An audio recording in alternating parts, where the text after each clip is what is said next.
Independence के बाद की स्थिति 1962 में हुई भारत और चाइना के बीच वॉर, या यूं कहें सिनो इंडियन वॉर, आज भी एक परछाई की तरह सभी भारतीयों के दिलों में है। अगर इतिहास के पन्ने पलटकर देखें तो हम पाएंगे कि इस वॉर की खबर 1950 के आसपास भारत पहुंच गई थी। इस पूरी सिचुएशन के बारे में लोगों को सबसे पहले 1950 के एक न्यूज़पेपर से पता चला।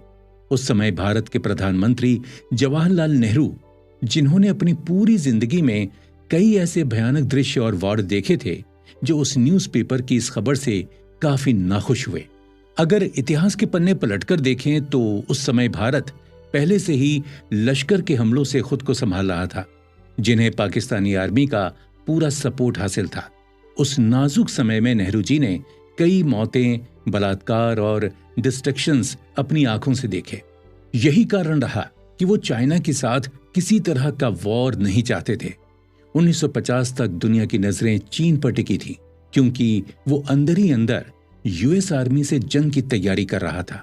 उसी साल चाइना ने पूरी दुनिया के सामने ये अनाउंस कर दिया कि वो तिब्बत को अपने देश में शामिल करना चाहता है। इस अनाउंसमेंट के बाद 7 अक्टूबर को पीपल्स लिबरेशन आर्मी तिब्बत के अंदर घुसने में कामयाब हो गई। इसके बाद तिब्बत की सरकार ने नेहरू जी से मदद मांगी। तब नेहरू जी ने भी उनसे कोई ऐसा रास्ता चुनने को कहा जिससे शांति बनी रह सके। तिब्बत पर हुए अचानक इस हमले के बाद भारत के कई चीफ एग्जीक्यूटिव्स ने यह अंदाजा लगा लिया कि चाइना की आर्मी अब तिब्बत के रास्ते भारत में घुसने की कोशिश जरूर करेगी। भारत अपने बॉर्डर का एक बहुत बड़ा पार्ट तिब्बत के साथ पहले से ही बांटता चला आ रहा है। भारत की इंडिपेंडेंस के दौरान ही ये बात पूरी तरह से साफ कर दी गई थी कि तिब्बत एक फ्री कंट्री है जो चाइना के अंडर भी रहेगा। 1950 में जब चाइना ने तिब्बत को अपने पोजीशन में लिया तो रातों रात ये न्यूज पूरी दिल्ली में फैल गई कि अब इंडिया और चाइना के बॉर्डर्स एक हो गए हैं। चाइना के साथ अपने आउटस्कर्ट्स बांटने को लेकर इंडिया के जनरलों की एक मीटिंग बुलाई गई, जहां इस इशू पर डिस्कशन हुआ। उस मीटिंग में मौजूद इंडियन इंटेलिजेंस ब्यूरो के हेड बीएन मलिक ने असेंबली में बैठे बाकी सभी लोगों को भरोसा दिलाते हुए ये कहा कि इंडिया के पास एक्सटर्नल फोर्सेस की कमी नहीं है। उन्हें जरूरत के समय दूसरे देशों से भी जरूर मदद मिलेगी। जब असेंबली में मौजूद नेहरू जी ने इंडियन आर्मी के commander in chief KM. Cariappa जी से उनकी राय जाननी चाहिए, तब के.एम. करियप्पा ने साफ शब्दों में कहा कि उनके पास सोल्जर्स की कमी है। भारत के पास ऐसे सोल्जर्स बहुत कम थे जो कड़कती ठंड में इतनी ऊंचाई पर जाकर लड़ सकते हों, जबकि दूसरे देश की आर्मी के पास ठंड में लड़ने का एक्सपीरियंस पहले से ही था। इतना ही नहीं, उनके पास नए तरह के वेपन्स भी थे। इस मुश्किल सिचुएशन में नेहरू जी चाइना के साथ वॉर का ऐलान करके भारत की तस्वीर दुनिया के सामने खराब करना नहीं चाहते थे। मगर इंटेलिजेंस ब्यूरो यानी आईबी के डायरेक्टर बीएन मलिक अकेले ऐसे इंसान नहीं थे जो चाइना के खिलाफ आवाज उठाना चाहते थे। उनके साथ और भी कई बड़ी हस्तियां शामिल थीं, जैसे सरदार वल्लभ भाई पटेल और श्यामा प्रसाद मुखर्जी। इसके बाद नेहरू जी ने किसी तरह की कोई आपत्ति चाइना और तिब्बत के बीच के वॉर को लेकर नहीं जताई। वो हमेशा ये चाहते थे कि इस सिचुएशन का पीसफुली कोई रास्ता निकले। लेकिन किसी तरह की देर ना करते हुए चाइना ने अपना पहला कदम भारत के उत्तरी आउटस्कर्ट्स की ओर बढ़ाया। इस सिचुएशन पर चिंता जताते हुए सरदार वल्लभ भाई पटेल ने कहा था कि चाइना को इंडियन बॉर्डर पर खड़ा होता देख उन्हें लग रहा था महान हिमालय भी उन्हें ज्यादा देर तक नहीं रोक पाएगा। उन्हें नहीं लगता था कि चाइना अपने किसी भी प्रिंसिपल पर अमल करेगा। उनके अनुसार भारत को जल्द से जल्द जंग के लिए तैयार हो जाना चाहिए। भारत को जल्द से जल्द अपने सभी कम्युनिकेशन नेटवर्क्स जैसे रेलवे सिस्टम और एयरक्राफ्ट्स को बेहतर बनाने के बारे में सोचना होगा। इन सभी बातों को पटेल जी ने एक लेटर में लिखकर नेहरू जी के सामने रख तो दिया, लेकिन दुखद बात यह थी कि ये लेटर लिखने के 38 दिनों बाद ही सरदार पटेल जी की मृत्यु हो गई। पटेल जी का आखिरी लेटर पढ़कर नेहरू जी ने तुरंत north and north east border committee बनाई। इस कमेटी का मोटिव नॉर्दर्न इंडिया के डिफेंस से जुड़े इश्यूज को पॉइंट आउट करना था। इस कमेटी को अपनी रिसर्च रिपोर्ट 2 पार्ट में पेश करनी थी। रिपोर्ट के पहले पार्ट में कमेटी को सिक्किम, NEFA, ईस्टर्न बॉर्डर्स और भूटान से रिलेटेड इंफॉर्मेशंस अप्रैल 1951 तक सबमिट करनी थी। इसी तरह रिपोर्ट के दूसरे पार्ट में कमेटी को लद्दाख, हिमाचल प्रदेश और उत्तर प्रदेश से रिलेटेड इंफॉर्मेशंस सितंबर 1951 तक देनी थी। इस कमेटी को ज्यादातर असम राइफल्स पर ध्यान देने के लिए बनाया गया था, क्योंकि असम राइफल्स पर ही इंटरनेशनल रूल्स और भारत की सिक्योरिटी की रेस्पॉन्सिबिलिटी थी। रिपोर्ट के आने से यह बात तो साफ हो गई थी कि इतने बड़े बॉर्डर को संभालने के लिए भारत के पास सोल्जर्स की काफी कमी थी। North and north east border committee की रिपोर्ट के मुताबिक असम राइफल्स को बढ़ाने और उनकी प्रोग्रेस की भी जरूरत थी। 1950 तक आते आते असम राइफल्स में एक बहुत बड़ा चेंज किया गया। इस ऑर्गेनाइजेशन में और लोगों की रिक्रूटमेंट हुई जो देर रात भारत और तिब्बत के बॉर्डर पर पेट्रोलिंग करने लगे। भारत का ये मानना था कि अगर चाइना इंडियन आर्मी को रात में पेट्रोलिंग करते देखेगा तो वो कभी भारत के साथ वॉर करने के बारे में नहीं सोचेगा। वेस्टर्न रीजन्स में भी सोल्जर्स की पोस्ट पर कई लोगों की रिक्रूटमेंट होने लगी, मगर इन सब के बावजूद 1951 की शुरुआत में ही कई ऑफिसर्स ने नेफा में चाइनीज आर्मी की प्रेजेंस को महसूस कर लिया था। पूरे असम पर कंट्रोल रखने के बावजूद वहां की गवर्नमेंट जयराम दास दौलतराम को त्वांग की खामोशी खटक रही थी। इसी वक्त assistant political officer major Bob Khathing को जल्द से जल्द असम राइफल्स को त्वांग अरुणाचल प्रदेश भेजने का ऑर्डर मिला। कैथिंग के त्वांग पहुंचने के साथ ही सोना डोजोंग के एक रिप्रेजेंटेटिव जोंग पेन ने यह अनाउंस कर दिया कि ताइवान और उसके आसपास के इलाके भारतीय सरकार की रेस्पॉन्सिबिलिटी है। मगर उन्हें यह पता नहीं था कि 1914 के बाद से वो हिस्सा भारत के अंदर नहीं आता। इसके बावजूद कैथिंग ने रेस्पॉन्सिबिलिटी ली और असम राइफल्स की कई पोस्ट्स अरुणाचल प्रदेश के मोनपास गांव में और उसके आसपास बनाई गई। नेहरू जी को इन सभी चीजों की खबर उस वक्त तक नहीं थी, मगर असम राइफल्स को लेकर क्या चल रहा है इसका पता चलते ही नेहरू जी ने कैथिंग को मिलने के लिए बुलाया और कैथिंग से जवाब मांगा कि किसने उनसे पूरी रेस्पॉन्सिबिलिटी अपने हाथों में लेने के लिए कहा था। जहां एक तरफ सबको ये चीज साफ नजर आ रही थी कि चाइना अब भी भारत पर अटैक कर सकता है, वहीं नेहरू जी ने अपनी पीस लविंग इमेज को दुनिया के सामने सही रखना चाहा। 1953 में आई एक रिपोर्ट के अनुसार चाइना और तिब्बत के कुछ लोगों ने बॉर्डर पार करके गांव में घुसकर लोगों को तोहफे बांटे और उनसे रिक्वेस्ट की कि वो इंडियन गवर्नमेंट को मानने से मना कर दें। दोस्तों, अगले एपिसोड में हम ये पता लगाएंगे कि कैसे इस आपसी कॉन्फ्लिक्ट में पेपर वर्क से काम लिया गया और कैसे इन्हीं पेपर वर्क्स की वजह से एक छोटा सा वॉर का ऐलान हुआ। तो आप बने रहिए कुकू एफएम के साथ।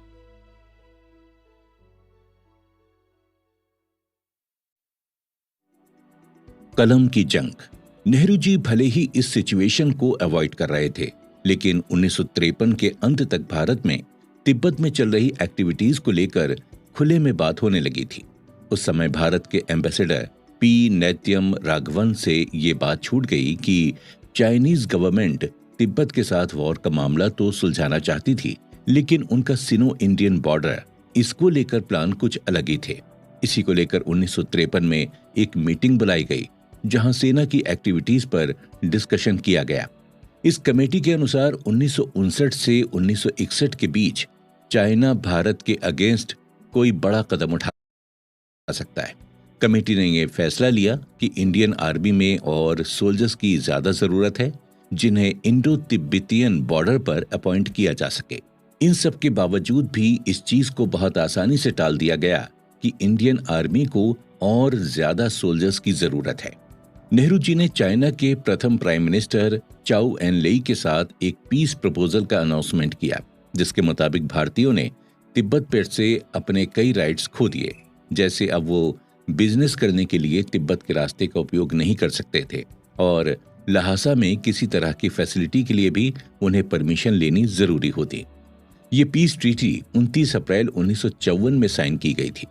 इसे पंचशील या 5 टैबूज भी कहा जाता है। इससे नेहरू जी को कम से कम इस बात की तो शांति मिली कि अब चाइना अच्छा बर्ताव करेगा, लेकिन भारत के लोगों को इसमें सिर्फ अपना नुकसान ही दिख रहा था। इस ट्रीटी के कुछ महीने बाद ही चाइना की आर्मी ने भारत के डी फैक्टो बाउंड्री में धीरे धीरे घुसना शुरू कर दिया। इससे सबको ये समझ में आ गया था कि चाइना की गवर्नमेंट बहुत लंबे समय से भारत से झूठ बोल रही है। इसके अलावा चाइना का एक और मोटिव साफ नजर आने लगा था। चाइनीज गवर्नमेंट इस चीज पर जोर दे रही थी कि बॉर्डर अभी तक ठीक से मैप में नहीं बना, जिससे वो ये दिखाना चाहते थे कि उनके इलाके में कुछ पार्ट नेफा और जम्मू कश्मीर का भी आता है। जब नेहरू जी ने अपने चाइना टूर के दौरान इस नए मैप के बारे में चौ एनलई से पूछा तो उन्होंने उनकी बात को घुमा दिया। इस बात को घुमाने की एक वजह यह भी थी कि चाइना को अपना नेशनल हाईवे G219 प्रोजेक्ट पूरा करने के लिए 12 महीने का समय चाहिए था। इन सभी चैलेंजेस और 1962 के वॉर के लिए कई लोग आज भी नेहरू जी को ही ब्लेम करते हैं। 29 अप्रैल की ट्रीटी के बावजूद 17 जुलाई 1954 को चाइना की आर्मी ने बॉर्डर पार करके भारत के उस हिस्से में घुसने की कोशिश की जिसको ट्रीटी में पहले से मेंशन किया गया था। इस गंभीर टॉपिक को लेकर एक letter minister of external affairs को भी भेजा गया। इसी बीच भारत के उत्तर प्रदेश में 33 लोगों पर अटैक हुआ जिसमें चाइनीज ट्रूप्स का हाथ था। 22 अगस्त 1954 को इंडिया ने ये साफ जाहिर कर दिया कि तिब्बत की आर्मी इंडियन टेरिटरी में घुसने की कोशिश कर रही है और चाइना से ये मांग की कि वो इसे रोक दे। सिचुएशन को देखते हुए इतना तो समझ में आ रहा था कि दोनों देशों के बीच पेपर वॉर शुरू हो चुका था। दोनों एक दूसरे पर आरोप लगा रहे थे। 28 जून 1995 को भारत ने चाइना को फिर अपनी ओर से एक लेटर भेजा जिसमें लिखा था कि हूती में चाइनीज सोल्जर्स के 5 टेंट देखे गए हैं जो गैर कानूनी तरीकों से वहां रह रहे थे। इंडिया ने चाइनीज गवर्नमेंट से कहा कि वो इन चीजों पर जल्द से जल्द कोई एक्शन ले। इसके बाद कई ऐसे मौकों पर चाइनीज सोल्जर्स को हथियारों के साथ भारत में देखा गया। 1956 में दिल्ली में टूर के दौरान चौ एनलई ने यह ऐलान कर दिया कि वो नेफा और अक्साई चिन को साथ जोड़ना चाहते हैं, लेकिन इस बात से इंडिया के प्राइम मिनिस्टर खुश नहीं थे। नेहरू जी ने पहले ही अक्साई चिन में रास्ता बनाने की बात पर सहमति नहीं दी थी। इसके बावजूद 1957 में इस रास्ते को बनाने की सफलता की खबर चाइनीज न्यूज़पेपर में पब्लिश हुई। इस खबर से नेहरू जी को काफी शॉक लगा, मगर ऐसा भी नहीं था कि इस बारे में भारत की सरकार को पूरी इंफॉर्मेशन नहीं दी गई थी। उन्हें इस बात का क्लू पहले से था, लेकिन उन्होंने किसी तरह का कोई रिएक्शन नहीं दिया। जुलाई 1958 में पहली बार चाइनीज सोल्जर्स ने तिब्बत और लद्दाख के बीच के बॉर्डर को पार करके भारत में घुसने की कोशिश की। इस रोड के तैयार हो जाने के कारण चाइनीज आर्मी ने इंडिया में प्रवेश करने से किसी भी तरीके की कोई हिचक नहीं दिखाई। वहीं इस रोड के इन्वेस्टिगेशन के लिए इंडिया से एक कमेटी को लेह भेजा गया, मगर इस कमेटी के जो लोग रोड के इन्वेस्टिगेशन करने के लिए लेह के नॉर्दर्न पार्ट में गए थे वो सभी रहस्यमय तरीके से गायब हो गए और कभी वापस नहीं आए। 18 अक्टूबर को आखिरकार भारत की सरकार ने अपनी चुप्पी तोड़ी और चाइना की सरकार से जवाब मांगा। इस लेटर के हिसाब से उस हाईवे को इल्लीगल बताया गया और चाइना से ये कहा गया कि वो इंडियन टेरिटरी में घुसने की कोशिश कर रही है। भारत ने अपने इस लेटर में कमेटी के गुम हुए लोगों की इंफॉर्मेशन भी मांगी। कई वार्निंग्स के बाद 22 अक्टूबर 1958 में भारत के 3 ऑफिसर्स और 8 आम लोगों को चाइना ने रिलीज कर दिया। इसके बावजूद चाइनीज गवर्नमेंट ने हर बार की तरह इस बार भी अपना रंग बदलते हुए इंडिया पर आरोप लगाया कि इंडिया उनके देश में घुस रहा है। इन सभी आरोपों के बावजूद इंडिया ने अपने बॉर्डर का एक मैप चाइनीज गवर्नमेंट को भेजा जिसमें इंडो तिब्बत बॉर्डर और नेफा का पार्ट अच्छी तरह से दिखाया गया था। चाइनीज सरकार ने इस मैप को गलत बताते हुए कहा कि इंडियन गवर्नमेंट ने बॉर्डर को लेकर छेड़छाड़ की है। फिर 27 सितंबर 1958 में पहली बार चाइनीज सोल्जर्स को नेफा की टेरिटरी के आसपास देखा गया। आखिरकार 16 जनवरी 1959 को इस इशू को इंडियन पार्लियामेंट में उठाया गया। ये साफ साफ नजर आ रहा था कि नेहरू जी की बातों को अभी तक चाइनीज गवर्नमेंट गंभीरता से नहीं ले रही थी। 7 मई 1957 को Indian army general Kodandera Subayya Thimayya इन्होंने अपनी चिंता जताते हुए कहा कि चाइना की प्रेजेंट सिचुएशन में उनके पास हथियार, एयरफोर्स और सोल्जर्स की संख्या इंडिया से कई गुना ज्यादा है। इस वक्त अगर भारत की सुरक्षा की पूरी रिस्पॉन्सिबिलिटी पॉलिटिकल तरीके से ली जाए तो सही रहेगा। 1959 तक आते आते नेहरू जी को भी ये समझ में आने लगा था कि दो देशों के बीच एक वॉर होने वाला है। इसी दौरान तिब्बत पर भी चाइना का अटैक पड़ रहा था, जिसमें हजारों की संख्या में लोग मर रहे थे। दलाई लामा के आश्रम के कई साधु और वहां रहने वाले लोगों को बीच रास्ते पर गोली मारी गई और कई लोगों से मजदूरी का काम भी कराया गया। 3 अप्रैल को नेहरू जी ने दलाई लामा के नाम से एक अजाइलम शुरू किया। 23 अप्रैल को फिर से चाइनीज गवर्नमेंट से ये मैसेज आया कि इंडिया के टोटल 200 सोल्जर्स हथियारों के साथ उनके देश में घुसने की कोशिश कर रहे हैं। इसके बाद 7 अगस्त 1959 को कई चाइनीज सोल्जर्स हथियार लेकर खेनज़ेमाने में घुस गए, लेकिन असम राइफल्स ने उनको बॉर्डर से बाहर कर दिया। 25 अगस्त के बाद से जिस वॉर की लौ पिछले 5 सालों से एक छोटी चिंगारी की तरह जल रही थी, अब अपने पूरे रूप में दहकना शुरू कर दिया था। इसी दौरान लॉन्ग जू इंसिडेंट हुआ था, जिसमें चाइना के सोल्जर्स भारत के बॉर्डर को पार करके नेफा बॉर्डर के पास पहुंच गए थे और जिन्होंने बिना किसी नोटिस के वहां मौजूद भारतीय सोल्जर्स पर गोलियां बरसानी शुरू कर दी। अचानक हुए इस अटैक में कई भारतीय सोल्जर्स की मौत हो गई, लेकिन 8 भारतीय सोल्जर्स बच गए और वहां से भागने में कामयाब हुए।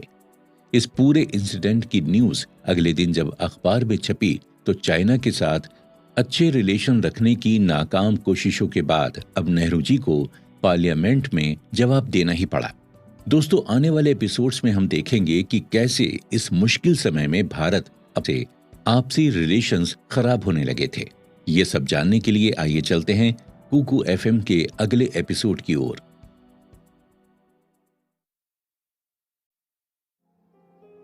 आपसी मतभेद। 12 साल में पहली बार नेहरू जी अपने ओपिनियन से खुश नहीं थे। इतने समय से खामोश रहने के बाद अंत में उन्होंने लोकसभा में इस बात को कन्फेस किया कि भारत और चाइना के बीच इंडो टिबेटियन बॉर्डर को लेकर टेंशन बनी हुई है। उन्होंने ये भी कन्फेस किया कि चाइना ने लद्दाख का कई हजार किलोमीटर तक की जमीन को अपने कब्जे में ले लिया है। इन सभी बातों के अलावा नेहरू जी ने उन 2 गुम हुए लोगों के बारे में भी लोकसभा में बात की, मगर नेहरू जी ने लोकसभा में बैठे सभी मंत्रियों को एश्योरेंस देते हुए कहा कि वो अब इस इशू पर खुद नजर रखेंगे। उसी दौरान उन्होंने इंडियन आर्मी में कई जरूरी चेंजेस करने की रेस्पॉन्सिबिलिटी भी ली। नेहरू जी ने यह अनाउंस किया कि उसी दिन से नेफा बॉर्डर की पूरी रेस्पॉन्सिबिलिटी इंडियन आर्मी की होगी। मगर जब ये बात भारत के आर्मी जनरल थिमैया को पता चली तो उनके मन में एक अजीब सी बेचैनी होने लगी। जनरल थिमैया को यह लग रहा था कि नेहरू जी ने कभी इंडियन आर्मी पर ध्यान ही नहीं दिया और अब जब इतनी बड़ी प्रॉब्लम सामने है तब वो सारी रेस्पॉन्सिबिलिटी आर्मी के कंधों पर डालना चाहते हैं। वहीं लोगों को भी अब ये बात धीरे धीरे समझ आ रही थी कि सुभाष चंद्र बोस के जाने से और सरदार पटेल की मौत के बाद ऐसा कोई भी नहीं था जो इंडियन आर्मी को एक नया रूप दे सके और उन्हें कई स्ट्रेटेजीज सिखा सके। ऐसा हो सकता है कि नेहरू जी के पास आर्मी की स्ट्रेटेजीज का आइडिया नहीं था, लेकिन फिर भी उन्हें जनरल करियप्पा की 10 साल पहले दी गई वार्निंग को समझना चाहिए था, जब उन्होंने ये कहा था कि हमारे पास चाइनीज आर्मी को रोकने के लिए बहुत कम रिसोर्सेस है। नेहरू जी को पर्सनली ऐसा भी लगता था कि जितने भी सीनियर ऑफिसर्स या जनरल हैं उन पर ट्रस्ट करना थोड़ा मुश्किल हो सकता है। कहीं न कहीं जनरल थिमैया को भी नेहरू जी के चेहरे पर इंडियन आर्मी को लेकर डाउट दिखाई देता था, मगर उस वक्त पूरे भारत को जनरल थिमैया से बहुत एक्सपेक्टेशंस थी। भारत के सभी लोग उनकी लीडरशिप का बहुत बेसब्री से इंतजार भी कर रहे थे। जनरल थिमैया ने आर्मी की रेस्पॉन्सिबिलिटी तो नेहरू जी से ले ली, लेकिन इसके साथ ही उन्होंने पहली बार देश के प्राइम मिनिस्टर को कठोर बातें भी सुनाई। जनरल थिमैया ने नेहरू जी से कहा कि वो उनसे पार्लियामेंट में कही बात को लेकर अभी भी नाराज हैं। उन्होंने नेहरू जी से पूछा कि बिना किसी बड़े चेंज के उन्होंने इतनी बड़ी आर्मी की रेस्पॉन्सिबिलिटी उन्हें कैसे दे दी। नेहरू जी ने थिमैया से विनती की कि वो 2 हफ्तों के अंदर इन सभी प्रॉब्लम से निकलने का कोई रास्ता निकालें। नेहरू जी को भी अब ये समझ में आ रहा था कि उन्होंने बड़ी मुश्किल अपने ऊपर ले ली है। उस समय नेहरू जी का मोटिव बस किसी तरह जनरल थिमैया के गुस्से को शांत करना था। थिमैया को डराया भी गया कि कहीं ये बात वो आम जनता के सामने न ले आए। इस सीरियस सिचुएशन में जनरल थिमैया ने अपनी पोस्ट से रिजाइन करने का डिसीजन ले लिया। मगर 31 अगस्त की दोपहर को जब नेहरू जी को जनरल थिमैया का रेजिग्नेशन मिला तो नेहरू जी ने उस सिचुएशन का शांति से कोई सोल्यूशन निकालने की कोशिश की। उन्होंने जनरल थिमैया को समझाया कि उन्हें देश के लिए लड़ने के लिए एनकरेज होना चाहिए। मगर जाने कैसे मीडिया में जनरल थिमैया के रेजिग्नेशन की न्यूज फैल गई। लोगों में बातें होने लगी कि ओपिनियन में डिफरेंसेस के कारण जनरल थिमैया ने रिजाइन कर दिया है। इस सिचुएशन में जनरल थिमैया ने अपना रेजिग्नेशन वापस ले लिया और प्राइम मिनिस्टर की बात को मान लिया। जनरल थिमैया के ऊपर अब इंडियन आर्मी को सिस्टमैटिक तरीके से तैयार करने की पूरी रिस्पांसिबिलिटी आ गई थी। नेहरू जी को आर्मी के जनरलों पर ट्रस्ट नहीं था, मगर फिर भी एक ऐसा व्यक्ति था जिसने नेहरू जी का ट्रस्ट जीत लिया था, और वो व्यक्ति था जनरल BM कौल, जिसने 1948 में कश्मीर इश्यू में इंपॉर्टेंट रोल प्ले किया था और नेहरू जी का भरोसा जीता था। मगर कौल की इमेज कई मामलों में अच्छी तो कई मामलों में बुरी भी थी। एक तरफ उनको अच्छा स्पीकर और अच्छा वर्कर होने के लिए तारीफ मिली, तो वहीं दूसरी तरफ कम्युनिस्ट प्रिजनर्स के लिए सिंपैथी रखने की वजह से उनकी बदनामी भी हुई। कमाल की बात तो यह है कि कौल के बारे में चाइनीज गवर्नमेंट ने भी एक परसेप्शन बना लिया था। जब भारत के farmer defence minister Krishna Menon ने कौल के आर्मी हेडक्वार्टर के मैटर्स में इन्वॉल्व होने की बात कही, तब थिमैया ने आवाज उठाते हुए ये बात सबके सामने रखी कि कौल कभी भी एक कॉम्बैट सोल्जर नहीं रहे, इसलिए ऑफिसर्स के बीच उनकी कोई इज्जत नहीं है। इन्हीं बातों ने भारत की सरकार पर सवाल खड़े करने शुरू किए कि वो क्यों कौल को प्रमोशन देने के लिए इतना उतारू है। पार्लियामेंट में भी ये बात देखी जा रही थी कि नेहरू जी भी खुलकर कौल का समर्थन करने से पीछे नहीं हट रहे। जहां एक तरफ कौल के रास्ते खुल रहे थे, वहीं दूसरी तरफ थिमैया और बाकी जनरलों की नजरें चाइना की सोल्जर्स की वॉर स्ट्रेटेजीज पर थी। उनकी एक्टिविटीज को ध्यान में रखते हुए जनरल थिमैया ने शील्ड एक्सरसाइज शुरू की। इसमें अगर लद्दाख में सिचुएशन आउट ऑफ कंट्रोल हो जाती तो इंडियन सोल्जर्स को चाइनीज सोल्जर से लड़ाई करने के लिए या उन्हें रोकने के लिए डिफेंस स्ट्रेटेजीज सिखाई जाएंगी। 1960 में थिमैया ने यूरोप का टूर किया और वापस आकर भारत सरकार को यह सजेशन दिया कि वो जल्द से जल्द इंडो टिबेटन बॉर्डर के पहाड़ों पर स्पेशलाइज्ड डिवीजन बनाने का काम शुरू कर दें। लेकिन थिमैया के इस सजेशन को मेनन ने मानने से मना कर दिया और उनसे कई तरह के सवाल करने लगे। मेनन वैसे तो पहले से ही थिमैया की नाराजगी से नाखुश थे। थिमैया को लगता था कि कौल को जो लेफ्टिनेंट जनरल की पोजीशन मिली है वो उसके हकदार नहीं है। जब से दलाई लामा भागकर भारत आए थे तब से चाइनीज सोल्जर्स के इंडिया पर अटैक बढ़ गए थे। इससे भारत की नजरों में चाइना के लिए एक अलग सी नफरत पैदा हो गई थी। चाइना की गवर्नमेंट के मुताबिक दलाई लामा को इंडियन आर्मी ने पकड़कर रखा था और उन्हें इंडिया लाकर छोड़ दिया था। ऐसे और भी कई आरोप दोनों देशों के बीच कॉन्फ्लिक्ट को बढ़ाने का काम कर रहे थे। 20 अक्टूबर 1959 को सभी का ध्यान नेफा से हटकर लद्दाख की ओर मुड़ गया, जहां एक लोकल पुलिस अफसर पेट्रोलिंग करते हुए बॉर्डर के आसपास गया था, लेकिन शाम तक वापस नहीं लौटा। वहां की सर्च टीम को भी रात तक उसकी कोई खबर नहीं मिली। 23 अक्टूबर को नई दिल्ली के एक्सटर्नल अफेयर्स ने चाइना के एम्बेसडर को एक लेटर भेजा, जिसके मुताबिक जो टीम लापता लोगों की खोज के लिए लद्दाख बॉर्डर गई थी, उन्होंने पहाड़ पर कई चाइनीज सोल्जर्स को देखा था जिनके पास हथियार और ग्रेनेड मौजूद थे। इस टीम ने जब और इन्वेस्टिगेशन करने की कोशिश की तो अचानक से चाइनीज सोल्जर्स ने उन पर फायरिंग करनी शुरू कर दी। अपने बचाव के लिए सर्च टीम ने भी बैकफायर करना शुरू किया, लेकिन चाइनीज सोल्जर्स के आगे वो टिक नहीं पाए।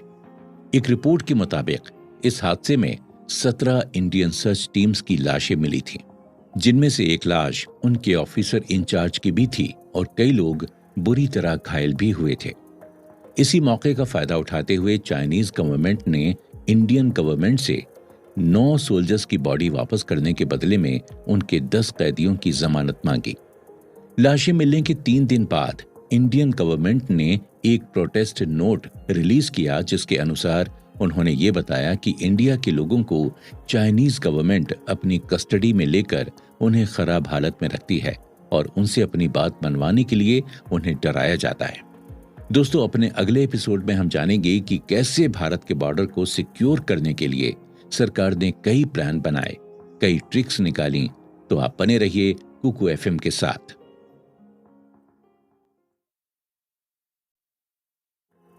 सफल और असफल प्रयोग। अगस्त 1959 के अंत तक डिफेंस मिनिस्टर कृष्णा मेनन ने थिमैया की बेइज्जती की। 1 नवंबर को यह तय किया गया कि इंडियन आर्मी अब अपना ज्यादातर ध्यान लद्दाख की तरफ देगी। 1959 के अंत तक पंजाब से 4 डिवीजन्स नाम की फायर को असम भेजा गया ताकि वो नेफा को और अच्छे से वॉर के लिए तैयार कर सके, मगर वो इस बात से अनजान थे कि उन्हें जिस पहाड़ी इलाके में लड़ने के लिए भेजा जा रहा था, उन्हें वहां के एनवायरनमेंट के हिसाब से लड़ने के तरीकों के बारे में पता ही नहीं था। ये चीज साफ समझ में आ रही थी कि सरकार ने दबाव में आकर गलत जगह पर गलत लोगों से काम लिया है। उन 4 डिवीजन पर 570 किलोमीटर जितने बड़े बॉर्डर की रक्षा का भार सौंपा गया। इतनी कड़ाके की सर्दी में बिना किसी रिसोर्स और रहने की जगह न होने से इंडियन आर्मी को यह लग रहा था कि चाइना की आर्मी अभी तक वापस अपने बेस पर लौट चुकी होगी। क्वार्टर मास्टर जनरल की पोस्ट की वजह से कॉल के पास इंडियन आर्मी को लीड करने की रिस्पांसिबिलिटी आ गई थी। लेकिन जब भी किसी मीटिंग में कॉल के सामने ऑफिसर्स अपनी प्रॉब्लम्स को रखते तो इसके जवाब में कॉल का एक ही रिस्पांस होता कि हमारे पास मटेरियल या रिसोर्सेस कम है, इसीलिए जितना है उसी में काम चलाना होगा। इसके साथ ही जो लोग कॉल के अगेंस्ट बोलने की हिम्मत करते, उन पर नौकरी से निकाले जाने का डर बना रहता। इन 4 डिविजन्स के नीचे 3 ब्रिगेड्स और थे, जिनके अंदर की 5 इन्फेंट्री ब्रिगेड्स को सिक्किम भेजा गया था। इसी तरह कई ब्रिगेड्स अलग अलग डायरेक्शंस में भेज दी गईं। ये सभी चेंजेस नवंबर के अंत में हो रहे थे। वहीं इन सब की खबर नेहरू जी तक पहुंचाई जा रही थी, जिससे उन्हें ये अश्योर हो सके कि उनकी सरकार कोई ठोस कदम उठा रही है। लोंगजू इंसिडेंट के 3 महीने के बाद इंडियन आर्मी के चाइना की तरफ से किसी तरह का कोई एक्शन नहीं देखा गया। इन सब के बीच जनरल थिमैया कॉल के काम करने के तरीके पर नजर रख रहे थे। दरअसल जनरल थिमैया नेहरू जी को ये प्रूव करना चाहते थे कि वो इन सभी डेवलपमेंट्स को ध्यान से पढ़कर ही चाइना से वॉर करने के टॉपिक पर गंभीरता से सोचें। 17 मार्च 1960 को लेफ्टिनेंट जनरल थोराट द्वारा किए गई रिसर्च से ये पता चला कि चाइना से वॉर करने पर भारत की सिचुएशन बहुत खराब हो सकती है। थोराट ने ये चीज साफ तौर पर कही कि जितना खतरा इस वक्त भारत को पाकिस्तान से था, उतना ही खतरा भारत को चाइना से भी था। ये खतरा भारत के नॉर्दर्न और नॉर्थ ईस्ट बॉर्डर पर बना हुआ था। इसके कुछ दिन बाद चाइना ने मैकमोहन लाइन को दोनों देशों के बीच का बॉर्डर मानने से मना कर दिया। इतना ही नहीं, चाइना ने भूटान और नेपाल का कुछ पार्ट भी अपने देश में जोड़ लिया। इसके बाद थोरट ने यह ऑर्डर दिया कि इंडियन आर्मी को जितना हो सके भूटान से भारत में घुसने वाले सभी रास्तों पर कड़ी निगरानी रखनी होगी। किसी भी तरह का मिलिट्री एक्शन लेने से पहले थोरट ने नागा हिल ट्रैक्ट्स एजेंसी से सलाह करना सही समझा। सर्च के दौरान यह भी पता चला कि जो सड़क चाइना को तिब्बत से जोड़ती थी, वही सड़क तिब्बत को शिंगजियांग से और जिंगजियांग को पाकिस्तान से जोड़ती थी। जहां एक तरफ के रास्ते भारत को खतरे का संकेत दे रहे थे, वहीं दूसरी तरफ एक और खुफिया रास्ता निकाला जा रहा था, जिससे लद्दाख, यूपी, नेपाल, सिक्किम, भूटान और नेफा जैसी जगहों को खतरा था। अक्टूबर 1959 में थोरट ने पूरे ईस्टर्न एरिया के लिए 3 टियर डिफेंस की मांग की। थोरट के प्लान के हिसाब से पहले डिफेंस टियर में छोटे छोटे आउटपोस्ट ज्यादातर मैकमोहन लाइन के आसपास बनाए जाएं, ताकि भारत अपने दुश्मन देश चाइना पर कड़ी नजर रख सके। वहीं दूसरे डिफेंस टियर का काम दुश्मन के अटैक और वॉर को रोकने की कोशिश करना होगा। इसके बाद तीसरे डिफेंस टियर का काम अपनी इंटेलिजेंस का यूज करके रास्ता निकालना और उस रास्ते से इंडियन आर्मी को हथियार, खाने पीने और मेडिकल सप्लाई पहुंचाना था। इस प्लान को ध्यान में रखते हुए ईस्ट से वेस्ट तक एक नई डिफेंस लाइन तैयार की गई। लेकिन जैसे ही इस डिफेंस लाइन को मैप पर बनाया गया तो इसमें काफी गलतियां सामने आईं। अगर एक डिफेंस लाइन प्लान एरिया से शुरू करती है तो उसके लिए मंडाला हाइट्स से लेकर बोंडिला तक का रास्ता बनाना पड़ेगा। 1962 के डायरेक्टर मिलिट्री ऑपरेटर यानी DMO DK पॉलित के अनुसार थोरट की डिफेंस लाइन भारत सरकार की एक्सपेक्टेशंस के हिसाब से ठीक नहीं थी। उनके मुताबिक थोरट के पास उस एरिया की कोई जानकारी नहीं थी।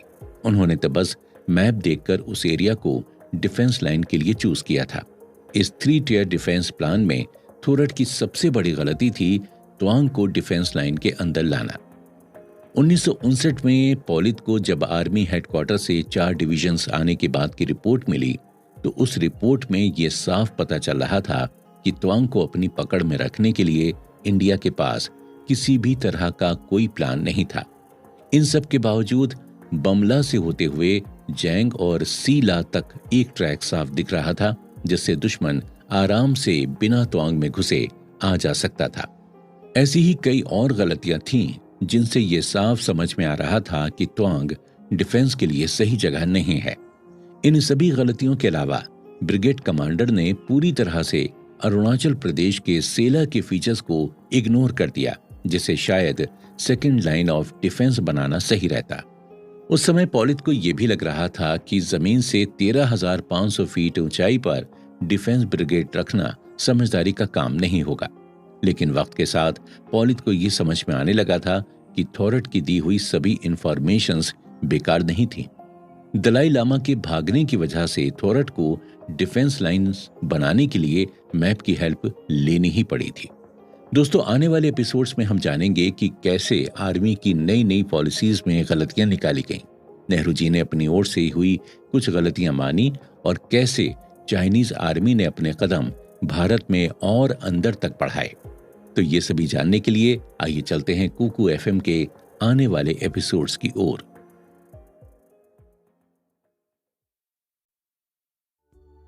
नए